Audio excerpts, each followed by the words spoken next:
JPMorgan is ranked number 2 as one of the most attractive employers of 2023 and is one of the world's top 5 most admired companies. In other words, it's a pretty great place to work.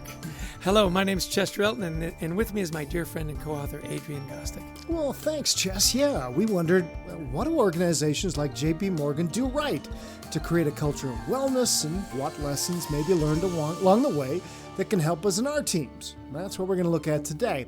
As always, we hope the time you spend with us will help reduce the stigma of anxiety at work and in your personal life. And with us is our good friend, Erinn Singman Kaine, Executive Director, Diversity, Equity and Inclusion, and Leadership Development at JPMorgan Chase.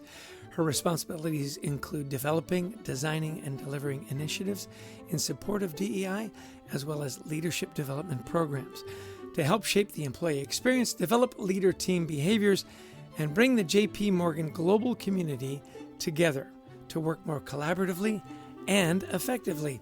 Erinn, we are delighted to have you on the podcast. Thanks for finding the time for us. Yeah, thank you for having me here today. Well, we saw you a few weeks ago when Chester and I were able to come and work with your group, and we're thrilled to learn a little bit more from you today. So talk a little bit about your role and share your experience of what you do to help with the resilience and wellness of your team members. Sure, my pleasure. So as mentioned during the very kind introduction, much of my focus is helping what's really cultivate day-to-day behaviors is how we think of it across our leaders and teams. And specifically those behaviors focused on how do I more effectively communicate as a leader? How do I collaborate? What does collaboration mean to my team? And particularly across global teams, factoring in cross-cultural diversity and awareness.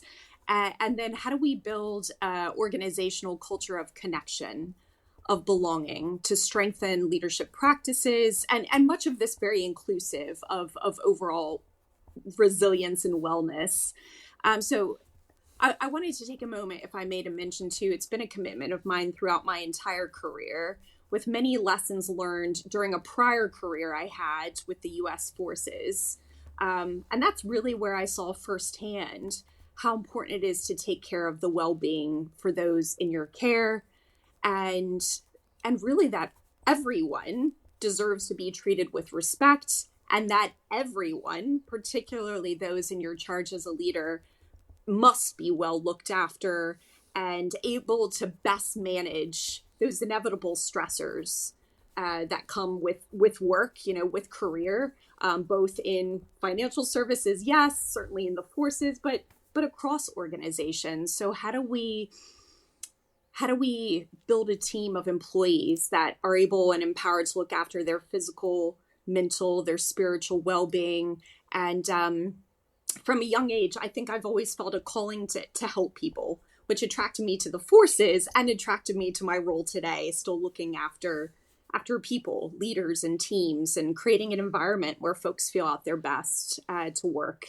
And I think in response, hopefully, to the second part of the question about what I do to help build resilience and wellness of team members, the first thing I thought of is taking the time to get to know people, to get to know all people. I think as human beings, right, we're going to feel like we just naturally get on better with some people. It's easier to have a conversation.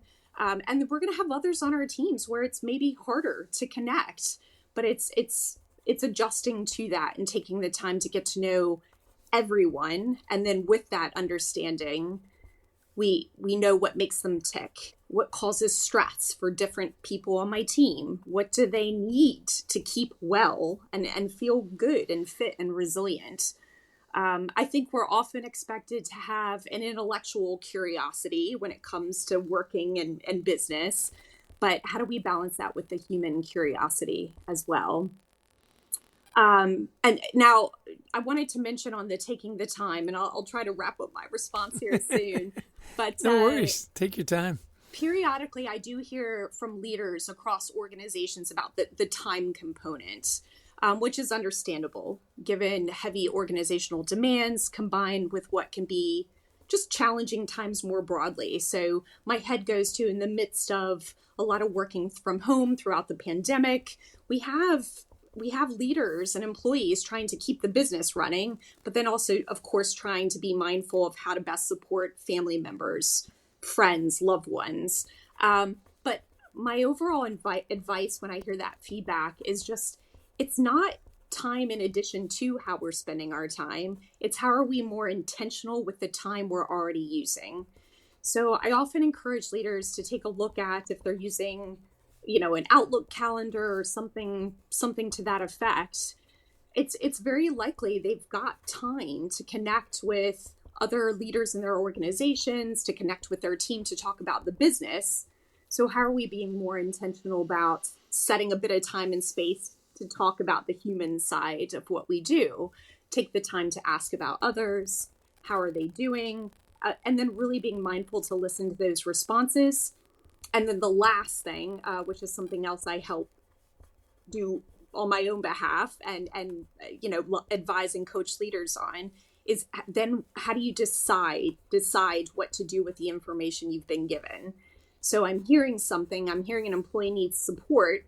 I can either move on to the next agenda item, or I can make a little note to myself to say, clearly somebody on my team needs a little bit of extra time or a little bit of extra help. And I'm going to be intentional about making sure I support that when I can. That's amazing. I mean, really, and I think your background in the military really prepares you to be extra sensitive to people in the workplace. You used a term that I think is really interesting. You talked about, and I want to make sure I get this right. Coach leaders, like, are you saying you're coaching the leaders, or you're expecting your leaders to be more coach-like? Both. Okay, Right? excellent. Yeah. I couldn't be wrong on that one. That's a good one, and I do think that's interesting, because I think employees are looking for leaders to be more coaches and mentors. But let's talk about that new leadership, since you brought it up, right? And what you're seeing with anxiety and mental health. Is empathetic leadership becoming more of a focus in the managerial roles? And a friend talked to me about that it's not just being empathetic, it's also being compassionate. Sort of that compassion is that action when you are empathetic. So talk to me a little bit about that, this new empathetic, compassionate coach leader. That's a mouthful, isn't it? Yeah. The coach leader. 100%. I'm seeing leaders from my perspective with more empathy and compassion than ever before. I'd say in at least my 20 plus years, right, of doing this, both combined with my experience in the forces and now in what I do today. I do think it's a combination of, I mentioned, of course, if we look in recent history with trying to navigate a global pandemic, if we look at social and civil unrest, if we look at what's happening in the world and geopolitically, right? I mean, it goes without saying, there's a lot going on. From my perspective, which is all I can offer, of course, I think there seems to be a shift in empathetic leadership where perhaps in the past, if I think back those 20 years ago at the start of my career, it was maybe more of a nice to have. And certainly something that distinguished leaders who were regarded, I think, always as more effective, more inspirational, empowered their teams. You felt good working for a leader that had empathy and compassion. But I'm certainly seeing and hearing more than ever, it's more of an expectation. And I think what's really refreshing from my perspective is increasingly no one questions the benefits of it. I hear more and more leaders saying it's just the right thing to do. No one's debating the benefits. This is how we operate, right, collectively across leadership teams. And I just think the leaders, more broadly speaking, are seeing the benefit and relevancy of having empathy. Love that. Let's turn to DEI, one of your specialties. When we wrote the book Anxiety at Work, we found if you feel marginalized in a workplace, you're much more likely to suffer from high levels of stress and anxiety, probably no surprise to you. And you're trying to create a culture where everyone feels that they belong. So how are you going about that? Yeah, so thanks, Adrian. Best I can within my sphere of leadership and influence. It's working towards creating a total culture where folks feel empowered to challenge and question, but do so professionally with credibility and with respect to the organization and each other.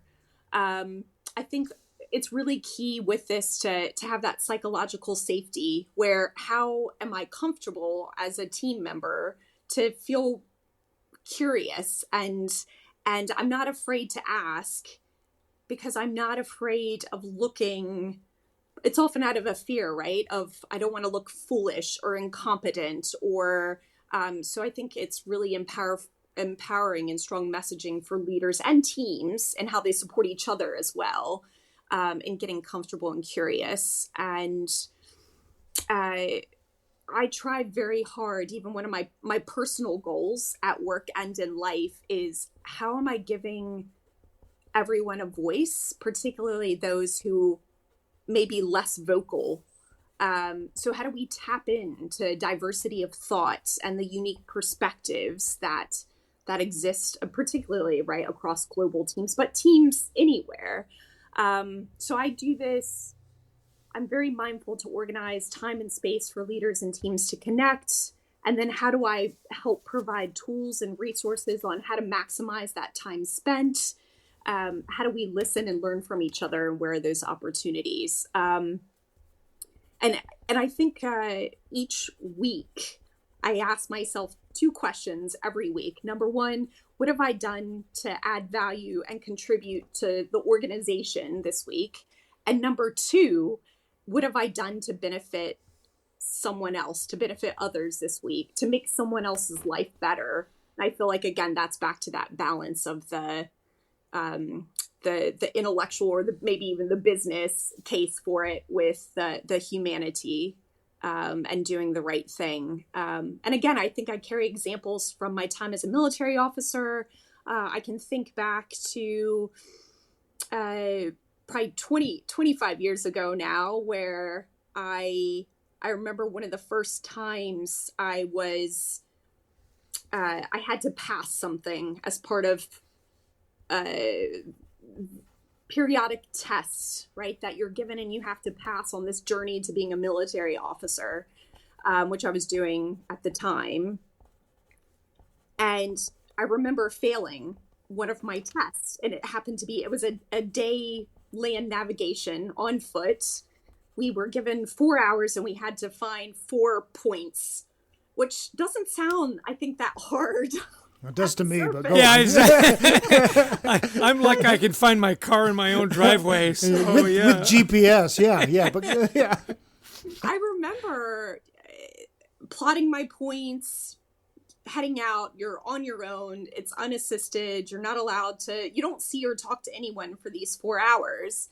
And I'm in Virginia, the state, in the middle of the Shenandoah Valley, just alone and unafraid, trying to find my points.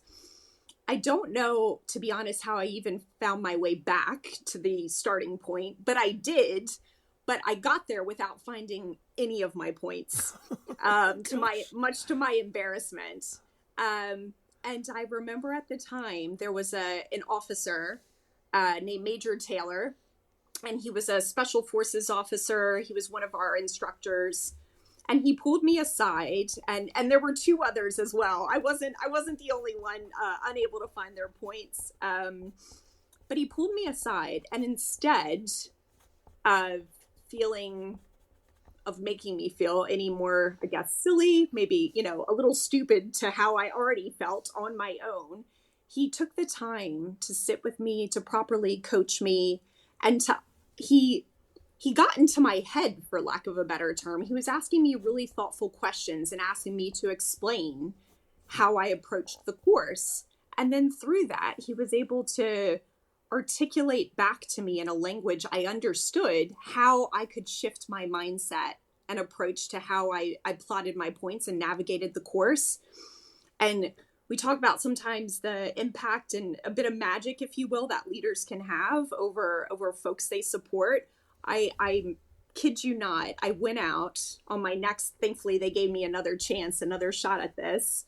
And I found all my points and I was back within an hour. Oh, and wow. From there on out, the rest of my military career, the next, 15 to 20 years, I was always one of the top at my That's land. awesome. So it just, I just think it's such a good example of, and I never forgot the story either, those 25 years ago. So I think it's, what's the role we all have to play in building that psychological safety and in creating that culture of inclusion and belonging.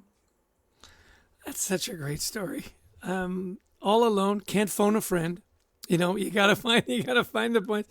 I don't even know if I had a mobile phone back then. Yeah, 25 years ago. Yeah. And by the way, we're remiss in not telling you up front, thank you for your service. That is not an easy life, and there's lots of sacrifices that go into that. So thank you. And that you're bringing all the things that you learned in your military experience now to the corporate world. What a unique opportunity you have for that. So we always like to ask about these generational differences. There's a lot being made that I guess there's another generation coming up they're calling Generation Alpha. Have you heard that yet? I have. Yeah. So is the next one Omega, and then we're done?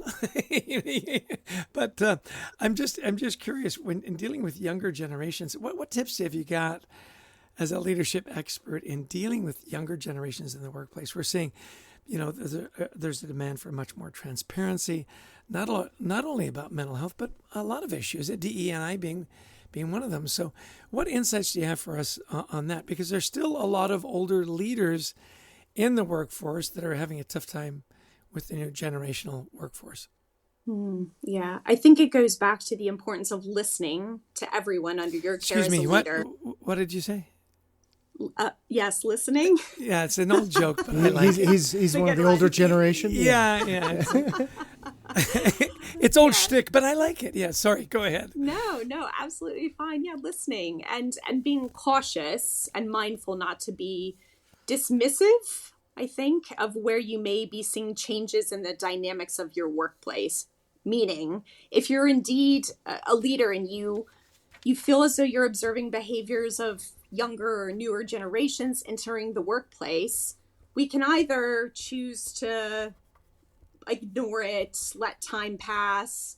I don't need to be intentional or direct in how I address this. Folks will adapt and assimilate into the environment. They'll adapt to us. I think rather than that mindset, perhaps more helpful to accept and embrace where we're seeing these dynamic shifts.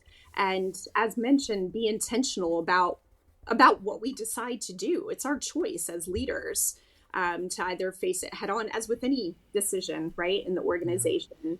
And some questions come to mind I'd pose to leaders is, how are you taking the time as leaders in the workplace to observe best we can without our own bias, getting to know what do those in my organization value? How do I identify within my organization, inclusive of younger generations? How do I identify who can help me and understand how folks are thinking?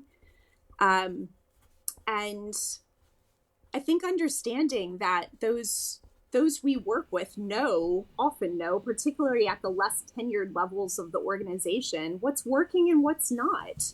And important to remember, we have incredibly talented people throughout organizations, regardless of the organization or industry.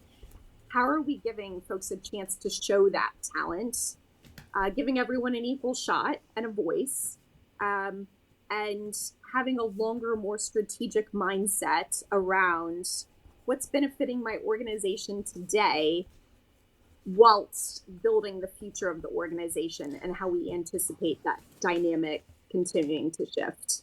That's such great advice, Erinn. I love this idea of observing, because we hear this all the time. Why can't those young people understand how we do things around here? And when are they going to learn? Versus, maybe observing, figuring out who can help me with this, and shifting and meeting perhaps in the middle. Love that idea. Hey, how can people learn a little bit more about you and your good work at JPMorgan, Erinn? Yeah, so LinkedIn is always a great resource, I think, to connect professionally, right, with individuals, myself, or even to look at if you can follow organizations. And I do follow both JPMorgan and JPMorgan Chase more broadly under our differing brands. And so with this conversation in mind, I went through today and looked at some of the postings on LinkedIn from the organization. And I just thought it was such a great reflection of what initiatives are being done that bring our global leaders together, and what reflects the values and supports the culture of the organization. So scrolling through just today, I saw some postings related to November being in recognition of military and veterans, given that it's Veterans Day in the US, Remembrance Day in the UK, and recognized in other parts of the world certainly as well. I saw a posting around connecting through artwork, which I thought was fantastic. So just more broadly, seeing how an organization connects with its team, clients, communities, stakeholders, and those core, I guess, parts of the organization being at the center of everything. Certainly JPMorgan and Chase does. And then also highlighted the company's website will highlight the impact that the firm is trying to make on building stronger communities globally. Yeah, no, I love, like you say, pointing to JPMorgan's website where, a lot of the culture is on there, a lot of the pride of the organization. I love that, how proud JP is about creating a great workplace. So it really is great to see. Unfortunately, boy, our time has flown by here. Hey, we're going to turn it personal for just a minute with a person as busy as you are with all that you manage. Also with your background, we're always interested in the self-care tactics of successful people. Can you walk us through a couple of the practices you've helped to help you personally thrive mentally and physically as you go through a demanding schedule? Yeah, sure. I'm very clear about my priorities and goals, both in my professional and my personal life.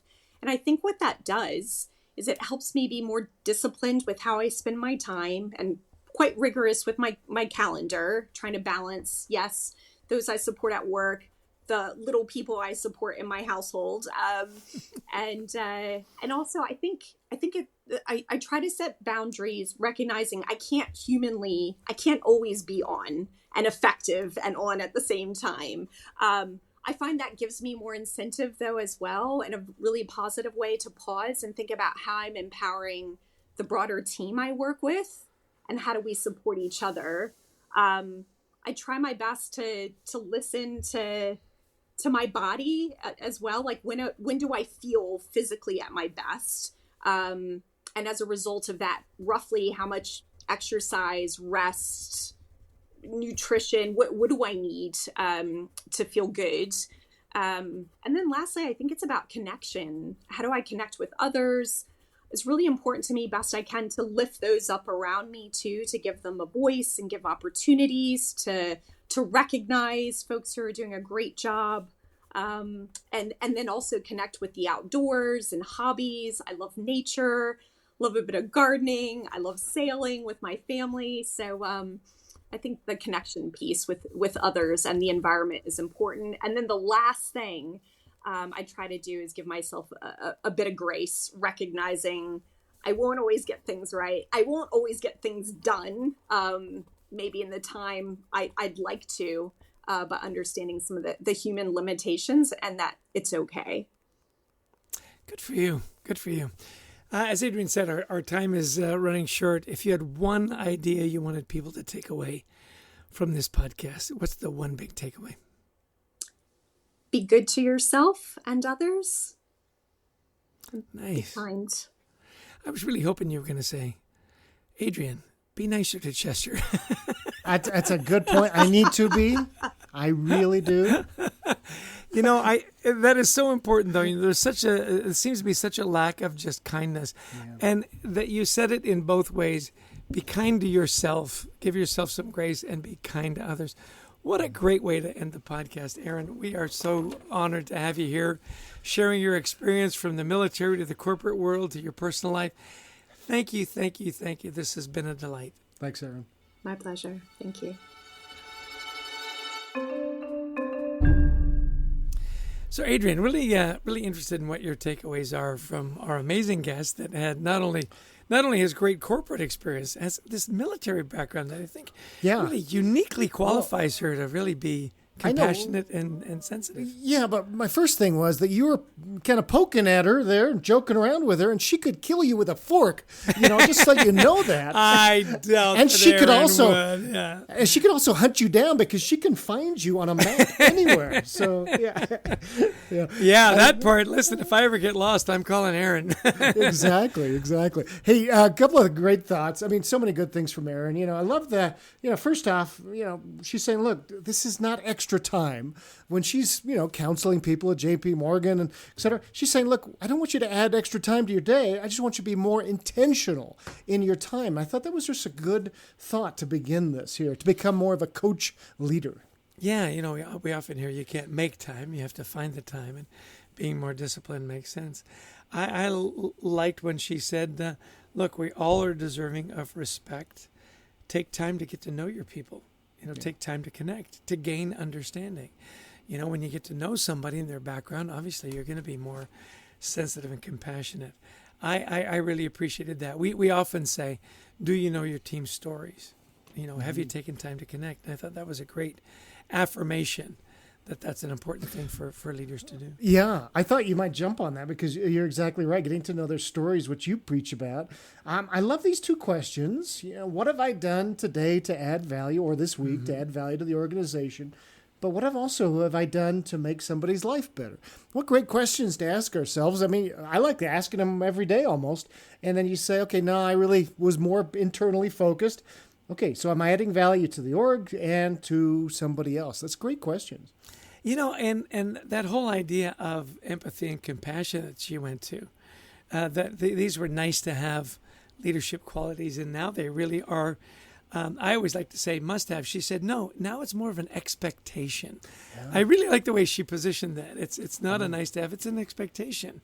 And no one questions the benefits. Yeah. And by the way, this is JPMorgan. This is not, a company selling muffins. This is one of the biggest companies in the world, high finance, incredibly stressful and pressured. And she says nobody questions the benefits. Yeah.